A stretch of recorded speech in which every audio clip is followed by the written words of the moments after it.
ನಮಸ್ಕಾರ ಸ್ನೇಹಿತರೆ. ಇವತ್ತಿನ ಕರೆಂಟ್ ಅಫೇರ್ಸ್ ಬಗ್ಗೆ ನೋಡೋಣ. ನಿಮಗೆ ಕರೆಂಟ್ ಅಫೇರ್ಸು ಇತ್ತೀಚಿನ ಎಕ್ಸಾಮ್ಗಳಿಗೆ ಭಾಳ ಮುಖ್ಯ. ಎಸ್ಪೆಷಲಿ ನಾವು ಇವಾಗ ಅಸಿಸ್ಟೆಂಟ್ ಪ್ರೊಫೆಸರು, ಇಂಜಿನಿಯರಿಂಗ್ ಕಾಲೇಜು, ಆಮೇಲೆ ಲೆಕ್ಚರ್ ಪೋಸ್ಟು, ಡಿಪ್ಲೊಮೊ ಕಾಲೇಜು ಹಾಗೂ ಯು ವಿ ಸಿಯಲ್ಲಿ ಲೆಕ್ಚರ್ ಪೋಸ್ಟನ್ನು ಕರಿತಿದ್ದಾರೆ. 2000 ಪೋಸ್ಟು ನಿಮಗೆ ಭಾಳ ಮುಖ್ಯವಾಗುತ್ತೆ. ಸೊ ನೋಡೋಣ ಕರೆಂಟ್ ಅಫೇರ್ಸ್ ಬಗ್ಗೆ ಏನೇನಿದೆ ಅಂತೇಳಿ. ಮೊದಲನೇ ಟಾಪಿಕ್ ಬಂದು ಬಾಂಗ್ಲಾದೇಶ ಚುನಾವಣೆ, ಹೊಸ ಪ್ರಧಾನಿ ನೇಮಕ ಮಾಡಿದ್ದಾರೆ. ಬಾಂಗ್ಲಾದೇಶದಲ್ಲಿ ಮೊನ್ನೆ ಚುನಾವಣೆ ಆಗಿದೆ, ಅದಕ್ಕೆ ಹೊಸ ಪಕ್ಷ ಬಂದಿದೆ. ಪಕ್ಷದ ಹೆಸರು ಯಾವುದು ಇಂಪಾರ್ಟೆಂಟು? ಬಾಂಗ್ಲಾದೇಶ ನ್ಯಾಷನಲ್ ಪಾರ್ಟಿ ಅಂಥೇಳಿ. ಬಾಂಗ್ಲಾದೇಶ ನ್ಯಾಷನಲ್ ಪಾರ್ಟಿ ಅವರಿಗೆ ಭರ್ಜರಿ ಜಯ ಆಗಿದೆ. ಪಕ್ಷದ ನಾಯಕ ಯಾರಿದ್ದ? ತಾರಿಕ್ ರೆಹಮಾನ್ ಅಂತೇಳಿ. ಸೊ ತಾರಿಕ್ ರೆಹಮಾನನ್ನು ನೆಕ್ಸ್ಟ್ ಪ್ರಧಾನಿ ಮಾಡಬೇಕಂತ ಅಂದ್ಕೊಂಡಿದ್ದಾರೆ. ಮ್ಯಾಕ್ಸಿಮಮ್ಮು ಅವರೇ ಆಗೋದು. ಸೊ ಬಾಂಗ್ಲಾದೇಶದ ಬಗ್ಗೆ ತಿಳ್ಕೊಳ್ಳೋದಾದರೆ, ರಾಜಧಾನಿ ಯಾವುದು ಬಾಂಗ್ಲಾದೇಶದ್ದು? ಢಾಕಾ ಅಂಥೇಳಿ. ಅದ್ರ ಕರೆನ್ಸಿ ಏನು? ಟಾಕಾ ಅಂಥೇಳಿ. ರಾಜಧಾನಿ ಯಾವುದು? ಢಾಕಾ, ಮತ್ತು ಕರೆನ್ಸಿ ಟಾಕಾ. ಸೊ ಬಾಂಗ್ಲಾದೇಶದಲ್ಲಿ ಹಾದು ಹೋಗುವಂಥ ನದಿಗಳ ಹೆಸರು ತಿಳ್ಕೊಳ್ಳೋಣ. ಒಂದನೇ ನದಿ ಪದ್ಮ. ನಮ್ಮ ಭಾರತದಲ್ಲಿ ಗಂಗಾ ನದಿ ಬಾಂಗ್ಲಾದೇಶಕ್ಕೆ ಹೋದರೆ ಅದು ಪದ್ಮವಾಗಿ ಆಗುತ್ತೆ. ಆಮೇಲೆ ಜಮುನಾ ಅಂಥೇಳಿ. ಜಮುನಾ ನದಿಯು ನಮ್ಮ ದೇಶದ ಯಾವುದು? ಭಾರತ ದೇಶದ್ದು ಬ್ರಹ್ಮಪುತ್ರ ನದಿನ ಬಾಂಗ್ಲಾದೇಶದಲ್ಲಿ ಜಮುನಾ ಅಂತ ಕರಿತೀವಿ. ಮತ್ತು ಇನ್ನೊಂದು ಇಂಪಾರ್ಟೆಂಟ್ ನದಿ ಯಾವುದು? ಮೇಘನಾ ಅಂಥೇಳಿ. ಯಾಕೆ ಇದು ತುಂಬ ಇಂಪಾರ್ಟೆಂಟು? ನಿಮಗೆ ನಿನ್ನೆ ಕ್ಲಾಸಲ್ಲೂ ಹೇಳಿದ್ದೀನಿ ನಿಮಗೆ. ನಮ್ಮ ದೇಶಕ್ಕೆ, ಭಾರತದೊಂದಿಗೆ ಅತ್ಯಂತ ಉದ್ದವಾದ ಭೂಗಡಿ ಹೊಂದಿರುವ ದೇಶ ಇದು.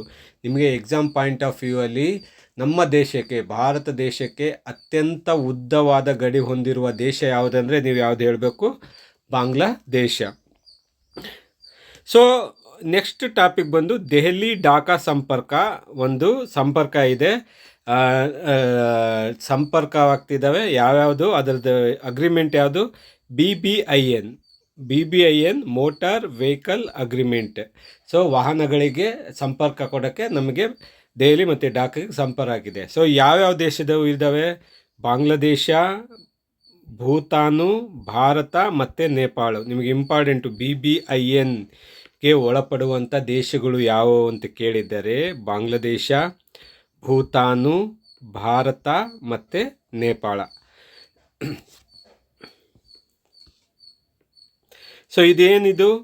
ಸಬ್ ರೀಜ್ನಲ್ ಕನೆಕ್ಟಿವಿಟಿ ಯೋಜನೆ. ಇದು ಏನು? ದಕ್ಷಿಣ ಏಷ್ಯಾದ ಉಪ ಪ್ರಾದೇಶಿಕ ಸಂಪರ್ಕ.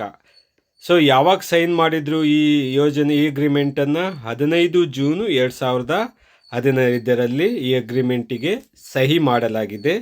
ಸ್ಥಳ ಎಲ್ಲಿ ಮಾಡಿದರು ಈ ಸಹಿನ?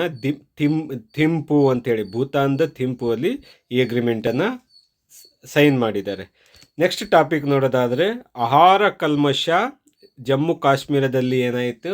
ಆಹಾರದಲ್ಲಿ ಕಲ್ಮಶ ಆಗಿದೆ. ಸೊ ನಮಗೆ ಏನಕ್ಕಾಯಿತು ಅದು ಇಂಪಾರ್ಟೆಂಟ್ ಅಲ್ಲ. ಬಟ್ ನಮಗೇನು ಒಂದು ಆ್ಯಕ್ಟ್ ಬರುತ್ತೆ ಆಹಾರ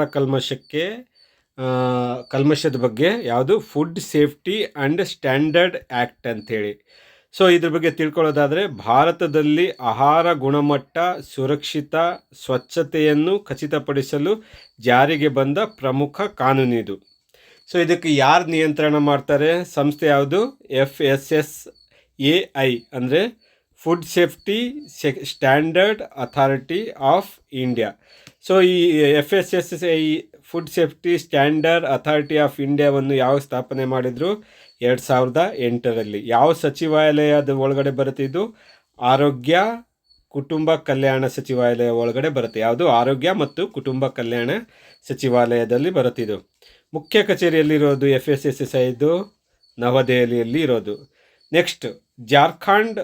ನೆಕ್ಸ್ಟ್ ಟಾಪಿಕ್ ನೋಡೋದಾದರೆ, ಜಾರ್ಖಂಡ್ ಆನೆ ಮಾನವ ಸಂಪರ್ಕ ಆಗಿದೆ.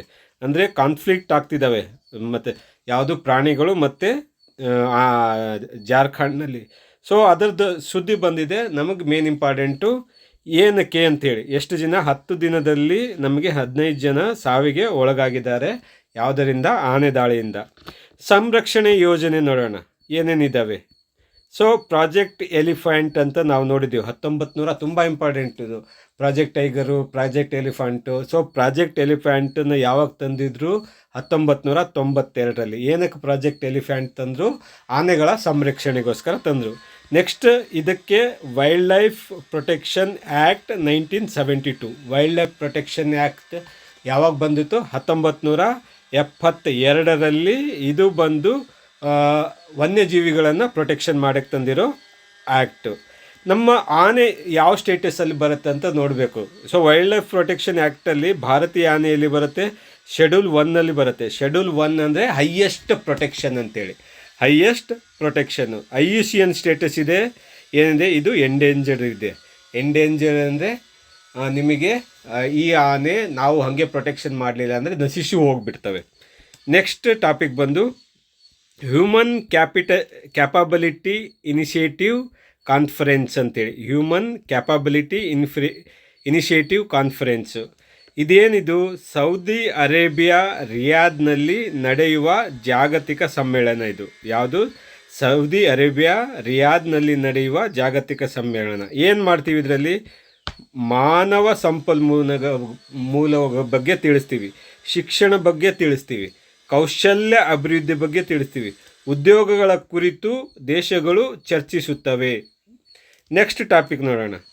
ವರ್ಲ್ಡ್ ರೇಡಿಯೋ ಡೇ ಯಾವಾಗಾಯಿತು? ಆಲ್ ಇಂಡಿಯಾ ರೇಡಿಯೋ ಅವ್ರದ್ದು ವರ್ಲ್ಡ್ ರೇಡಿಯೋ ಡೇ ಅಂಥೇಳಿ ಯಾರದನ್ನು ಇನಿಷಿಯೇಟಿವ್ ತಂದರು? ಯುನೆಸ್ಕೋ ಅವರು ವರ್ಲ್ಡ್ ರೇಡಿಯೋ ಡೇಯನ್ನು ತಂದರು. ಯಾವಾಗ? ಫೆಬ್ರವರಿ 13ನಲ್ಲಿ. ಫೆಬ್ರವರಿ 13ನಲ್ಲಿ ನಮಗೆ ಯಾವ ದಿನ ಬರುತ್ತೆ?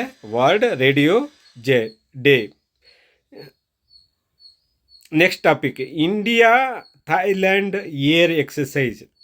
ಯಾವುದು? ಇಂಡಿಯಾ ಮತ್ತು ಥಾಯ್ಲ್ಯಾಂಡ್ ನಡುವೆ ವಾಯುಪಡೆಯ ಎಕ್ಸಸೈಸ್ ಆಗಿದೆ. ಯಾವಾಗ? ಭಾರತೀಯ ವಾಯುಪಡೆ, ಇಂಡಿಯನ್ ಏರ್ಫೋರ್ಸು ಮತ್ತು ಥಾಯ್ಲ್ಯಾಂಡ್ ರಾಯಲ್ ಏರ್ಫೋರ್ಸ್ ನಡುವೆ ನಡೀತು. ಸೊ ಇದರದ್ದು ಇಂಡಿಯಾ ಥಾಯ್ಲ್ಯಾಂಡ್ ಏರ್ ಎಕ್ಸಸೈಸ್ ಪ್ರಮುಖ ಹೆಸರೇನು? ಎಕ್ಸ್ ಸ್ಟ್ಯಾಮ್ ಭಾರತ್ ಅಂತೇಳಿ. ಎಕ್ಸ್ಟ್ಯಾಮ್ ಭಾರತ್.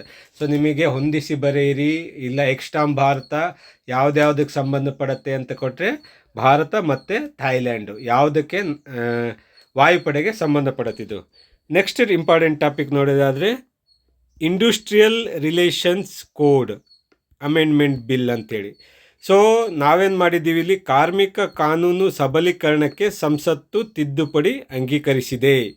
ಸೊ ನಾವೇನು ಮಾಡಿದ್ದೀವಿ? ಫಸ್ಟಿಗೆಲ್ಲ ಲೇಬರ್ ಬಗ್ಗೆ, ಕಾರ್ಮಿಕರ ಬಗ್ಗೆ 44 ಲಾಸ್ ಇದು. ಆ ಲಾಸನ್ನು ತೆಗೆದು ನಾವೇನು ಮಾಡಿದ್ದೀವಿ? 4 ಲೇಬರ್ ಕೋಡ್ಸನ್ನು ನಾವು ಮಾಡ್ಕೊಂಡಿದ್ದೀವಿ. ಯಾವಾಗ? 2020ರಲ್ಲಿ. ಇದರಲ್ಲಿ ಪ್ರಮುಖ ಕೋಡ್ ಯಾವುದು? Industrial relations code 2020. ಸೊ ಈ ಇಂಡಸ್ಟ್ರಿಯಲ್ ರಿಲೇಷನ್ಸ್ ಕೋಡ್ ಏನು ಬರುತ್ತೆ? ಈ ಕಾನೂನು ಉದ್ಯೋಗದಾತ ಎಂಪ್ಲಾಯ್ಮೆಂಟ್ ಅಂದರೆ ಯಾರು ಎಂಪ್ಲಾಯ್ ಕೊಡ್ತಾರಲ್ಲ, ಎಂಪ್ಲಾಯರ್ ಮತ್ತು ಕಾರ್ಮಿಕ ವರ್ಕರ್ ಸಂಬಂಧ ನಿಯಂತ್ರಿಸುತ್ತದೆ. ಅಂದರೆ ಎಂಪ್ಲಾಯರ್ ನಡುವೆ ಇದು ಸಂಬಂಧ. ತಿದ್ದುಪಡಿ ಏನು ಮಾಡಿತು? 2020ರಲ್ಲಿ ಏನೇನು ಪಾಯಿಂಟ್ ಆ್ಯಡ್ ಮಾಡ್ಯಾರ ನೋಡ್ರಿ. 300ಕ್ಕಿಂತ ಕಡಿಮೆ ಕಾರ್ಮಿಕರಿರುವ ಕಂಪನಿಗಳಿಗೆ ಸರಳ ನಿಯಮಗಳು, ಅಂದರೆ ಜಾಸ್ತಿ ನಿಯಮಗಳು, ಡಿಫಿಕಲ್ಟಿ ಇರಲ್ಲ, ಸರಳ ನಿಯಮಗಳು. ಯಾವುದು? 300ಕ್ಕಿಂತ ಕಡಿಮೆ ಇರುವ ಕಾರ್ಮಿಕರಿಗೆ. ನೆಕ್ಸ್ಟ್ ಇದು ಅಂಥದ್ದಕ್ಕೆ ಯಾವುದಕ್ಕೆ ಅನುಕೂಲ ಆಗುತ್ತೆ? MSME ಎಲ್ಲ ಮ್ಯಾಕ್ಸಿಮಮ್ ಲೆಸ್ ದೆನ್ 300 ಕಾರ್ಮಿಕರಿರುತ್ತೆ, ಅವರಿಗೆ ಅನುಕೂಲ ಆಗುತ್ತೆ. ಏನೇನು ಈ ಇಂಡಸ್ಟ್ರಿಯಲ್ ರಿಲೇಷನ್ ಕೋಡ್ ಬಗ್ಗೆ ಏನೇನು ಮಾಡಿದ್ದಾರೆ ಈ ತಿದ್ದುಪಡಿಯಲ್ಲಿ? ಮುಷ್ಕರ ಮಾಡುವ ಮುಂಚಿತ ನೋಟಿಸು ಕಡ್ಡಾಯ. ಇವು ಪಾಯಿಂಟ್ ತುಂಬ ಇಂಪಾರ್ಟೆಂಟ್. ಮುಷ್ಕರ ಮಾಡಲು ಮುಂಚಿತ ನೋಟಿಸು ಕಡ್ಡಾಯ. ಕೆಲಸ ಕಳೆದುಕೊಂಡವರಿಗೆ ಪರಿಹಾರ ಹಣ ಅಂದರೆ ಕಾಂಪನ್ಸೇಷನ್ ಕಡ್ಡಾಯ. ಯಾರಾದರೂ ಕೆಲಸ ಕಳ್ಕೊಂಡ್ರಂದರೆ ಅವರಿಗೆ ಪರಿಹಾರ ಹಣ ನೀಡಬೇಕು. ನೆಕ್ಸ್ಟು ಕಾರ್ಮಿಕ ವಿವಾದಗಳನ್ನು ಬೇಗ ಪರಿಹರಿಸಲು ಒಂದು ನ್ಯಾಯಮಂಡಳಿ ಮಾಡ್ಕೋಬೇಕು. ಅದು ಕಾರ್ಮಿಕರ ವಿವಾದಗಳನ್ನು ಬೇಗ ಪರಿಹರಿಸಬೇಕು. ಇನ್ನು ರಿಮೈನಿಂಗ್ 3 ಕೋಡ್ ಯಾವ್ಯಾವು? ಒಂದು ಕೋಡ್ ಬಂದು ಇಂಡಸ್ಟ್ರಿಯಲ್ ರಿಲೇಷನ್ ಕೋಡು. ಇನ್ನು ರಿಮೈನಿಂಗ್ 3 ಕೋಡ್ ಬಂದು ಕೋಡ್ ಆನ್ ವೇಜಸ್ 2019ರಲ್ಲಿ ತಂದರು, ಅಂದರೆ ಸ್ಯಾಲ್ರಿಗಳಿಗೆ related code on wages. Code on social security, ಸಾಮಾಜಿಕ ಭದ್ರತೆ ಕೊಡೋಕ್ಕೆ 2020ರಲ್ಲಿ code on social security. Next occupational safety, health, working condition code 2000 ಅಂದರೆ ಒಂದು ಇಂಡಸ್ಟ್ರಿಯಲಲ್ಲಿ ವರ್ಕ್ ಮಾಡುವಾಗ ಅವರಿಗೆ ಸೇಫ್ಟಿ ಆಗಿರಬೇಕು, ಹೆಲ್ತ್ ಬಗ್ಗೆ ಕಾಳಜಿ ಇರಬೇಕು, ವರ್ಕಿಂಗ್ ಕಂಡೀಷನ್ ಇರಬೇಕು. ಅಂದರೆ ರಾತ್ರಿ ಎಲ್ಲ ಕೆಲಸ ಮಾಡೋದಿಲ್ಲ, ಅವ್ರಿಗೆ ಇಷ್ಟೇ ಟೈಮಲ್ಲಿ ವರ್ಕ್ ಮಾಡಬೇಕಂತೇಳಿ ಅದು 2020ರಲ್ಲಿ ತಂದಿತ್ತು. ಸೊ ಇಲ್ಲಿಗೆ ಇವತ್ತಿನ ಕರೆಂಟ್ ಅಫೇರ್ಸ್ ಮುಗೀತು. ಇವತ್ತೇನು ಜಾಸ್ತಿ ಕರೆಂಟ್ ಅಫೇರ್ಸ್ ಬಂದಿಲ್ಲ. ಸೊ ನಿಮಗೆ ನನ್ನ ಎಕ್ಸ್ಪ್ಲನೇಷನ್ನು ನನ್ನ ಚಾನಲ್ದು ಇಷ್ಟ ಆಗಿದ್ದರೆ ದಯವಿಟ್ಟು ಲೈಕ್ಗಳನ್ನು ಜಾಸ್ತಿ ಮಾಡಿರಿ, ಸಬ್ಸ್ಕ್ರೈಬ್ ಮಾಡಿರಿ, ಬೇರೆಯವರಿಗೆಲ್ಲ ಶೇರ್ ಮಾಡಿರಿ. ಹೆಚ್ಚಿನದಾಗಿ ಶೇರ್ ಮಾಡಿದರೆ ನಿಮಗೆ ಮಂತ್ಲಿ ಕರೆಂಟ್ ಅಫೇರ್ಸು ಆಮೇಲೆ ಡೈಲಿ ಕರೆಂಟ್ ಅಫೇರ್ಸನ್ನು ನಿಮಗೆ ಹೆಚ್ಚಿನದಾಗಿ ಕೊಡ್ತಾ ಇರ್ತೀನಿ. ಇಲ್ಲಿಗೆ ಮುಗಿಸ್ತಾ ಇದ್ದೀನಿ. ಜೈ ಹಿಂದ್, ಜೈ ಕರ್ನಾಟಕ ಮಾತೆ.